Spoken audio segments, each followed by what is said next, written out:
안녕하세요. ESF 춘천지구 진용화 간사입니다. 10월 24일 일용할 양식. 오늘의 말씀은 요한 2서 1장 7에서 13절입니다. 바울은 6절까지 내용을 통해 진리 안에서 서로 사랑할 것을 강조합니다. 그리고 오늘 7절에서는 미혹하는 자들에 대해 경고합니다. 미혹하는 자들은 누구일까요? 본문에서 힌트를 찾으면 예수님이 육신으로 오심을 부인하는 사람들입니다. 다른 말로 영지주의라고 하는 이단인데요. 영적인 것만 선하고 육적인 것은 악하다고 주장합니다. 어떻게 거룩하고 신령한 신이 인간의 몸으로 올 수 있어? 라고 하면서 예수님은 몸을 가지고 태어난 게 아니라 눈에 보이는 유령 정도로 생각하기도 합니다. 인간으로 오신 예수님을 믿는 것보다 특별한 어떤 지식을 알아야 구원을 받는다고 합니다. 이들은 지금 신천지나 구원파처럼 하나의 세력을 이룬 건 아닙니다. 서로 주장도 조금씩 달랐고요. 우리 몸과 욕망은 더럽기 때문에 금욕주의에 빠지거나 혹은 반대로 몸은 아무 의미가 없고 영적인 것만 중요하다고 하면서 그것을 자랑하려고 방탕한 행위를 하는 사람도 있었습니다. 그러니까 이들을 하나로 정리할 순 없습니다. 하지만 한 가지 공통점은 예수님의 고난과 죽음 그리고 부활엔 관심이 없고 다른 특별한 무언가가 더 필요하다고 주장합니다. 이렇게 예수님에 대한 잘못된 지식을 전하는 모두가 적그리스도입니다. 요한은 당시 이단에 대항하면서 그들에 대해 하나하나 반박하기보다 예수님에 대한 진리와 사랑을 바로 선포하는 데 힘썼습니다. 우리가 그리스도 안에 바르게 서 있을 때 이런 미혹에 휘둘리지 않을 수 있기 때문이죠.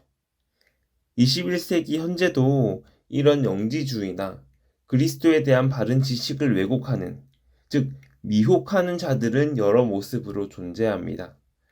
특정 이단 및 사이비 집단도 있고 겉으론 일반 크리스천처럼 보이지만 막상 살펴보면 예수님의 십자가 고난과 죽음, 부활에 대한 바른 진리와 사랑을 제쳐두고 다른 것을 강조하기도 합니다. 10에서 11절은 미혹하는 자들을 어떻게 대해야 하는지 구체적으로 알려줍니다. 첫 번째로 환대하지 말라. 혹시 다른 사람들에게 그들과 어울리는 게 문제없어 보일 수 있습니다. 둘째, 집에 들이지 말라 합니다. 여기서 집은 당시 예배드리고 교제하던 가정교회 예배 장소를 말합니다.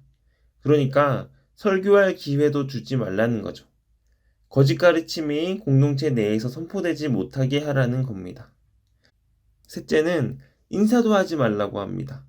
이들을 분별해서 냉정하게 끊어낼 것을 권합니다. 오늘 메시지를 어떻게 적용할 수 있을까요? 1차적으로는 이단이나 사이비에 대한 경계로 볼 수도 있겠습니다. 하지만 또 한 가지는 우리가 예수님을 따라 살아가는 것보다 다른 것을 우리 신앙에 더 중요한 것으로 여기는 태도 전반을 의미할 수 있습니다. 미혹하는 자는 특정한 형태를 띠지 않고 겉으로 문제없어 보입니다. 예수님을 말하기도 합니다. 하지만 그 본질이 그분의 성육신, 이 땅에 몸으로 오셔서 고난당하시고 죽으시고 부활하신 모든 것을 중요시 여기지 않고 다른 특별한 무언가를 구합니다. 과연 우리는 우리의 삶 속에서 그분의 고난과 자기 희생적 십자가 죽음, 부활을 쫓아 서로 사랑하고 있습니까? 이 제도화된 우리의 교회와 공동체는 사회적 커뮤니티로 자리 잡고 우리에게 여러 유익을 제공합니다. 사실 예수님의 십자가와 부활, 그리고 사랑 없이 신앙생활하는 것도 어렵지 않습니다. 공동체와 신앙이 주는 다양한 유익 자체가 문제는 아니지만 그 속에서 예수님의 본질적인 십자가 사랑을 잃어버린다면 우리는 미혹된 사람들 혹은 우리가 바로 미혹하는 자가 아닐까요? 일용할 양식 구독자 여러분, 오늘 하루 말씀을 통해 우리의 삶과 신앙을 돌아보고 우리가 예수님의 십자가 고난과 죽음, 부활, 그리고 그 안에서 서로 사랑하고 있는지 돌아보면 좋겠습니다.